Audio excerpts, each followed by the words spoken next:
Okay, so this was kind of interesting. YouTuber Sabine Hossenfelder, who specializes in like physics and quantum and cosmology, actually put out a video saying that artificial intelligence is going to make quantum computers potentially not that useful.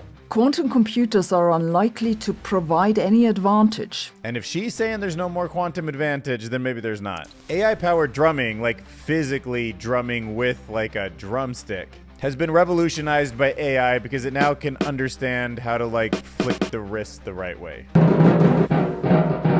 But for you Travis Barker fans, he's had a good run. There's no, it's just AGI, ASI, it's gonna take us all out. A new way to understand prime numbers, which makes you have to understand all numbers in a quantum way, and it's mind-blowing if it's real, which it might not be. I'm gonna look into whether or not you can actually repair missing pieces of fossilized DNA with artificial intelligence to the point where it's so accurate you could recreate a dinosaur in theory. Basically, can AI make Jurassic Park real? Also, let me know in the comment below if you recognize that nod to Jurassic Park on my t-shirt. Just saying, my new Instagram post had a little hint in there. Some biomedical engineers now have a new lollipop interface, you know, for simulating taste in virtual environments. AI is starting to taste so good, you know? And I feel like Grimlock is gonna be all about that. Imagine when I can add a taste firmware update to him.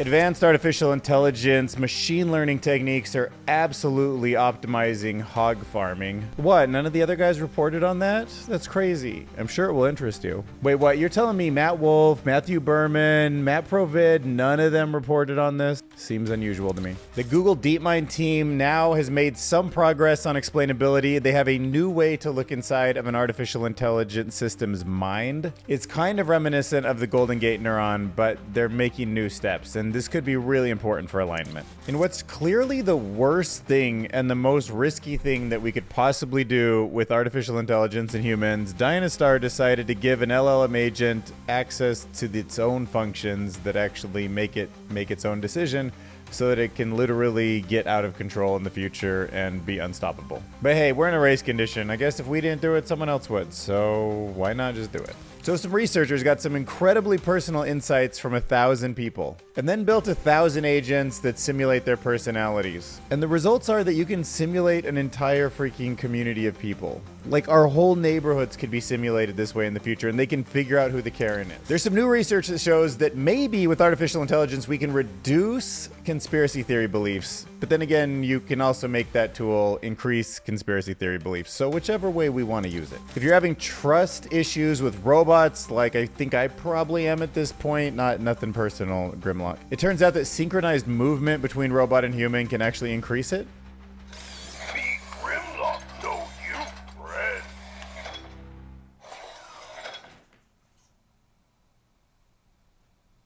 But before we dive in deep on all these topics, you can support the channel by hitting this join button on YouTube or by clicking here to my Patreon. So for as little as $3 a month, you can support this channel. That gives me more resources and more time to make these videos better. I can get them out at a higher frequency. I can put more time into the research phase and the editing phases. So if you did that, or even joined one of the higher tiers, like the Grimlock tier for $15, that would mean the world to me. Thanks. And also, by the way, I don't really have sponsors on this channel, not so much because I'm unwilling to do them. Like if a sponsor aligns and it can support the channel, I'm definitely going to do it. But because I'm either too small or I just don't have the ability to get to sponsors. But if you work for a company that might want to sponsor this, like my audience is obviously into AI and technology, futurism, click on my about section right here. You can click view email address, and like I would love it if you guys would send me any links or leads or whatever it is. All right, so first thing I want to talk about is there was not a tick up in Alan's conservative countdown to AGI, but a new post. You know, and this one kind of makes sense. Like, if there really is a new government and they're putting in an essentially Manhattan-style project for artificial intelligence, that's going to get done a lot faster. I mean, that's going to get done a lot faster.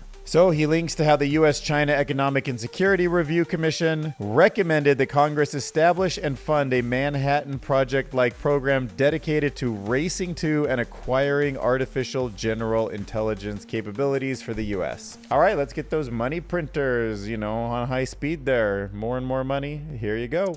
Okay, so Sabina Hassenfelder put up this new video. It's called AI Could Make Quantum Computing Obsolete, Nobel Prize Winner Says. This figure summarizes the situation. Quantum computers have an advantage for some problems because they don't slow down as much with the size of the problem. But they have a huge starting disadvantage because they're so slow. And that returns us to Hassebis' remark. I believe what he's getting at is that you might not actually need this entire space of possibilities. So the advantage for quantum computers might be much smaller than expected. So it's interesting. Have a listen to her video, because if AI can approximate quantum computing capabilities efficiently, we might just be better off scaling these systems to even more hundreds of billions of dollars than we are trying to invent a new quantum computer. But of course, there is some reward in just understanding quantum through quantum computers for its own merit, especially learning some deeper truths about how nature works. So, I think we should still pursue it, and we can probably ask AI systems in the future how we pursue it even better. Okay, so this robotic drummer is called Z-Rob. It is a fascinating robot because it's not just designed to play the drums by moving an actuator up and down and hitting the drum with the drumstick. It's got a flexible grip, and it can mimic the human wrist, both in how much pressure you put there, on the drumstick, and how the wrist would move. And those two factors are their own thing that need to be learned by AI to make it drum like a human.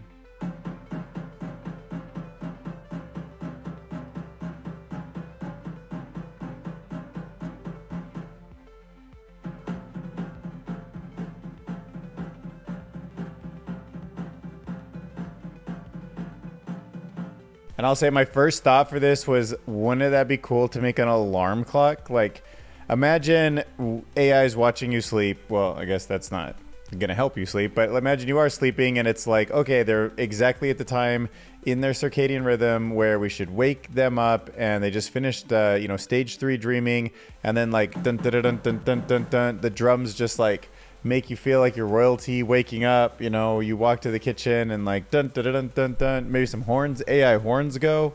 Think about it. You could have a grand royal wake up every single morning in the future. All right, so we're going to talk about whether or not universal basic income, when the government gives us money, money please, to just exist because in the future artificial intelligence and robots will take all our jobs, can actually improve mental health. Now, most people would argue with free money, people get lazy. Maybe not most people, but that is one common argument. The other is that even if it doesn't make us lazy, it makes us not feel like doing anything. It doesn't motivate us to get out of bed, and then we're going to be mentally weaker, kind of make us soft would be the argument. And there have been some recent trials in the US that showed that giving people a guaranteed monthly income without any conditions did lead to an immediate improvement in their mental well-being. The article talks about reducing stress, psychological distress going down. Okay, but interestingly, the positive effects didn't last until the second year. So getting $1,000 a month, which is what the UBI was, for the first year gave all these positive effects, and then they ended, maybe because they knew it was coming to an end, or maybe just because it wore off. This middle finger, you ever just felt that and landed there, and you felt that landed and you just messed with one hand, but you stayed there? Yeah, it literally started with this. You're right, stuff. Right. How everyone started off. But the reason I threw this meme in here too is actually because of this comment where this guy writes peak unemployment. Honestly, I can only hope that our future after AI and AGI and ASI is like this. Let's be honest, those two guys are probably more passionate about what they're doing than a lot of people in most companies. Okay, so this one's pretty far out there. This is written by Sebastian Scheps. It is called Quantum Mathematics. It was written on Medium, a revolutionary new way to understand prime numbers. Now, a lot of times to get ideas for these videos, I listen to Medium all the time. You have a newsletter, it recommends things, and I just put them in a playlist and I listen to them in audio form when I'm at the gym or driving or whatever. And this article is super short, but I've listened to it 4 times now because I'm trying to get my head around how real this idea is. And the idea is that all numbers are just grounded states. Like they're basically like wave functions with high probabilities of being the number 2 or the number 3 or the number 4. Okay, so there's this number, and I've never heard of this before, but it's 6,174, and it's known as Capricar's constant. And it's special because you can start with any 4-digit number, arrange its digits in ascending and descending order, and subtract, and repeat this process, and you always end up with this number. It's like a mathematical black hole pulling all numbers towards it. So what if we think about the numbers as points, planes, and cubes? 9, 99, 495, and 6,174 as point, plane, cube, and hypercube. And this author honestly suggests in an interesting way that prime numbers aren't just randomly scattered numbers, but they might follow quantum rules. To me, it makes sense they follow something, just something that we don't understand yet. So I kind of...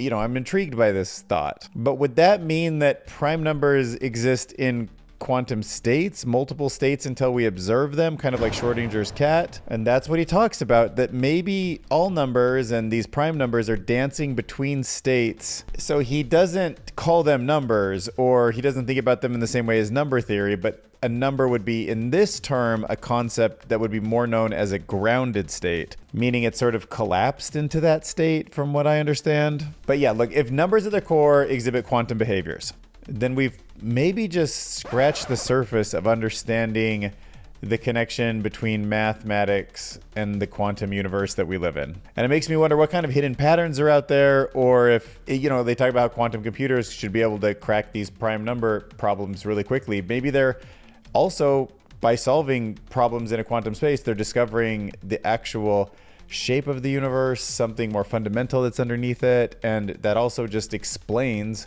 where prime numbers are. Give it a read. It's like really pretty short and it's mind-blowing. All right, next up, let's talk Jurassic Park realities. Is it possible that DNA that is missing lots of components to it because it's degraded over time, especially, I think if you go all the way back to where dinosaurs are, that there's like no hope of recovery. But as you go back sort of far, like Megalodon far. It's Megalodon. He's kidding, right? I think there's some evidence that we can put together some of it, but it's going to have these big gaps missing, right? So can artificial intelligence step in?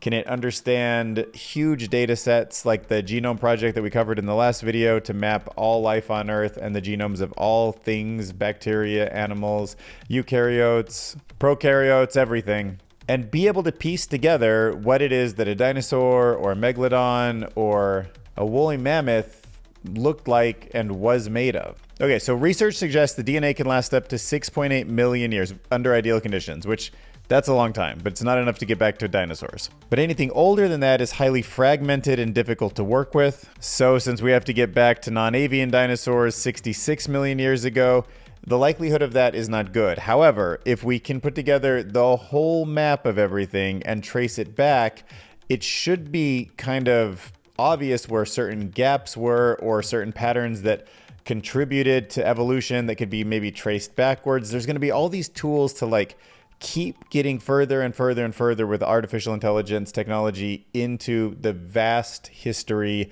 10 million, 20 million, maybe even 30 million years ago, as time goes on in the year 2030, 2035, 2040. And because it's this massive jigsaw puzzle, and as you fill in more pieces, you can maybe make more and more predictions, it's not totally out of the question that we could get back to 66 million years ago with fairly high probabilities at some point in the far future with artificial superintelligence. And that's all I'm saying. It's full of holes. Now that's where our geneticists take over. Fill in the holes and complete the code. Dude, if I get my hands on that leaked Sora model, I am definitely making a Mr. DNA video. That's what I'm going to do. That's promise you that's the first thing I do when I get my hands on Sora. Yeah, side note, I'm not going to cover this in a real way because it's not going to be that relevant, but OpenAI Sora was leaked today. People were generating all sorts of crazy stuff. They got it on Hugging Face, but they didn't leak the whole model, so OpenAI was able to cut it off. But there was a lot of interesting Sora generations that went up today.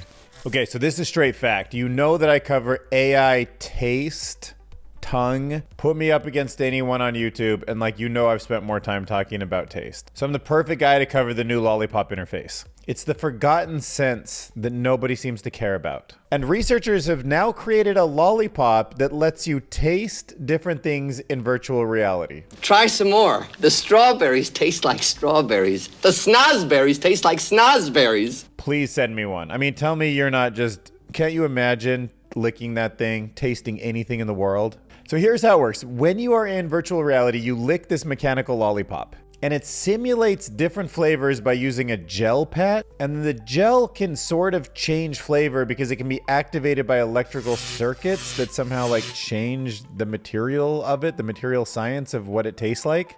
And it can do all sorts of different flavors. Like right now it can do cherry, green tea, stuff like that. And then it mixes with your saliva to create that taste. It's pretty wild. So you can imagine artificial intelligence, this mechanical gel patch lollipop. And now boom, we have potentially the future of cooking classes, of licking things, tasting things, or sampling online items. You know, like imagine the Costco where you go and you get the little samples. Like now you're like, oh, I'm gonna go to my virtual Costco and then like lick the new taste that they're trying to sell me on. You know, you could just like lick the thing and boom, now all of a sudden you can experience any flavor that artificial intelligence and virtual reality could imagine for you. All right, now let's talk about how AI is optimizing hog farming. Okay, so traditionally when you're a hog farmer, you're trying to decide when to bring the hogs to market. And it's really complicated because farmers have to juggle all sorts of things. The weights of the animals they have, pork prices, feed cost, weather, contracts, all at the same time. So researchers at UC Riverside developed a machine learning model that crunches all of that data and helps optimize profits. And thanks to AI, they were able to recover about 22% more profits that they were losing with the old school methods. And they did it in a transparent way with an open source model, so other hog farmers can now use this same method to optimize their hogs. Look at you, you little optimized pigs, you pigs or hogs. Is there a difference between pigs and hogs? Oh my gosh, there is. Pig is the term that refers to young swine that are smaller in size. Hogs are mature swine that are larger and heavier. So now I know. All right, so DeepMind, my probably favorite research team, AI research team in the whole world, has come up with a new tool. It is called GammaScope. And it's pretty interesting. They're talking about something called mechanistic interpretability. And that means kind of prodding around inside the virtual brains of these AI models to figure out why they're doing what they're doing, what it is that you can change, and how that will, you know, predictably change its output. Okay, and this is very similar to the Golden Gate neuron that we saw coming out of Anthropic, because it is a sparse autoencoder, which you can think of as kind of like a microscope that zooms in on certain layers inside of the brain to let you look at the details. For example, if you prompt Gemma about a chinchilla, it will trigger the dogs feature, lighting up what the model knows about dogs. The reason it's considered sparse is that it's limiting in the number of neurons used, basically pushing for more efficient and generalized representations of the data. You could build these models in a sparse way, but they would be just, I guess, thousands or millions of times bigger, so you don't do it. But if we did it that way, it also would mean that we would have more specific neurons for more specific concepts. Like you would have one neuron for the concept of a dog. Right now, because it's not sparse, you're getting neurons that kind of represent like a little bit of dog here, a little bit of dinosaur there, a little bit of cat here, and then you kind of need to grab a bunch of them to mostly get the concept of a dog. And then you can research where the concepts we would call features, where these features are, what they do, and when you tweak them up, turn them up or down, how it changes the output and the way the model essentially, quote, thinks. Next up, let's talk about a large language model that is doing something, I mean, as long as they keep it contained, maybe I exaggerated a little bit in the intro, but is something that's kind of dangerous, I would say, when you put the whole cycle into a self-iterating, self-learning, self-growing system. This is how AI and AGI and ASI run away from us. Kind of like Max Tegmark's Life 3.0. When you are the hardware that's being controlled by the software and it can iterate on itself, then, you know, it gets out of hand. Or evolution starts happening at like a pace that we have never seen. Intelligent design kind of takes over.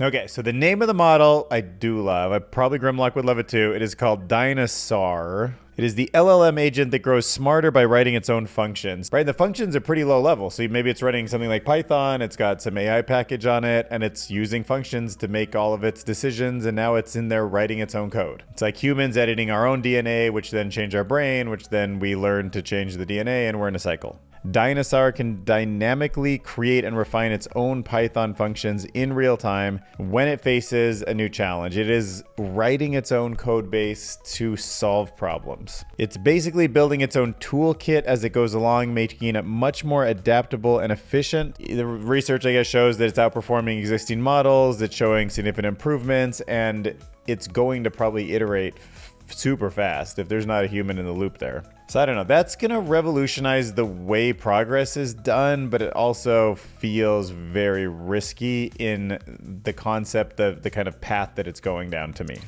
All right, so let's talk about this paper called Generative Agent Simulations of 1,000 People. Now, the way it works is researchers found 1,000 volunteers. They gave them these questionnaires that were like, I guess, ultra specific. Like they were all about little personality quirks, like what are little phrases you say? What would you do in this situation that's kind of obscure? Like, who do you see yourself as? All these kind of introspective, how do you talk to yourself in your own mind kind of questions. And then they put each one into something like a chat GPT with lots of memory and said, like, memory of what its character is, and built up a whole character around this person. Very nuanced characters, agents with memory.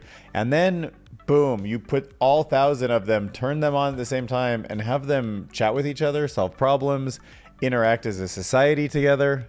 And you can rearrange which agents are on and off to like change the demographics that you want to simulate. And then you run all these experiments, right? Like, how do group economic decisions make? How to do some experiments with this group. And I guess it just struck me as interesting because it's like this virtual laboratory that's a whole society, you know? And I wonder if advertisers are gonna like think about that, if people who want to persuade the public, politicians. Maybe you could even do something kind of like drug discovery in the future when you know like people's DNA and you attach it to those personality profiles, and then you maybe simulate vaccines and things like that.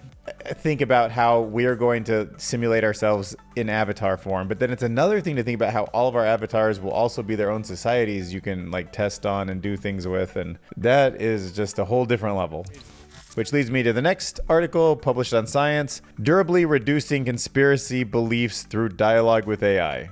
I mean, you probably could merge these two ideas and say to the society, do you guys believe like moon landing was fake? And then see which portions of the 1,000 agents like believe it and don't, and why they kind of believe it, ask them questions, and then try to put different news into the system, and it would learn what, like you would measure if it's actually more people are believing the conspiracy theory or less people are. You know, and you could put in, I mean, just simulating it, but you could put in a bunch of fake news and like that's more viral and see if that increases or decreases. You could put in more facts, see if that increases. You could put in more logical statements about facts and see if that does it. And then you could try to refine it until maybe we get a better society. Okay, so in this study, researchers were using AI chatbots to chat with people who believed in conspiracy theories. So all the participants, they shared a conspiracy theory they believed in. And then the AI engaged them in a personalized conversation, offering evidence and counter arguments. Now, the result was that the people, the humans, their belief in conspiracies dropped by about 20% over the course of the interaction. And the effects stuck around for 2 months. They did follow-up studies. So this is pretty encouraging. It means that some of these AI models can get in there and customize the truth to people who have misbeliefs. So, I mean, it's also persuasion. Like, it also makes me think like you could do the opposite probably just as well, even though luckily this study was done in the positive. But it brings a bunch of ethical questions. It's good to know that we can be persuaded or we can learn either way from these kind of customized conversations in the future. So we have to be careful about where these models come from, what data they were trained on, what the profit incentive is by the company that built them for us, and all of that, which we'll be talking about hopefully on this channel for years to come. All right, let's talk about synchronized movements in the military. When people are marching together, like in that rhythmic thing for a long time, they describe it sometimes as like very bonding. It's maybe not euphoric, but they're like after hours of marching like that, it's just like the rhythm is so interesting. And people who play on I play basketball a lot. Like when I'm like in rhythm with someone and I can like throw the ball to a place where the person isn't and I know they're just going to be there and get the layup or whatever, it just feels great. There's something about that same thing that we do with humans that when it's done with humanoid robots does click in and it helps us build trust with them. So this is a study. Researchers found that when robots and humans move together in synchronized way, it builds trust between them. So they had people team up with robots and simulate a firefighter scenario, and they discovered that those who moved in harmony with the robots reported higher levels of trust. I guess it's cool that we can like build trust with robots, although a healthy skepticism is something I would also encourage, because if I start to trust a robot too much, I'm going to forget that it probably has like cameras on it watching me, it's connected to the cloud, that it's analyzing me, that it's not like another human in the room with me. But I also want to relax and not just be paranoid about having robots all around this planet in the next, whatever, 10, 15 years. So I guess it would be good to also build some trust in them too, just to like let, you know, my brain just chill. Okay, so my newest video launched 6 hours ago. Kai Cenat and Hawk Tua Haley talked about how they're getting involved in AI in their respective ways. And if you want to support content like that and like the one you just watched, make sure to click join there or click on my Patreon right here. And so far, if you want to analyze this with me, the video is not doing too bad, but it's on the lower end again. 1,600 views. I don't know. It's not great, but I do appreciate those views. Looking back at my last video, when knowledge stays silent from 5 days ago, we also ended up on the lower end of it, but you know, $25 in revenue ain't nothing. And like the watch time was pretty good. The retention's pretty good. So channel's still just growing here. Looks like the thumbnail with AI news did the best again. 34.8% of you clicked on that one. Let's hop on over and get some comments so we can make a V4 Suno song out of it. I jammed the like button, shared it with my family on Discord. Thanks, man. You're going into the song. Let's see. Part of the reason for notification addiction works like gambling.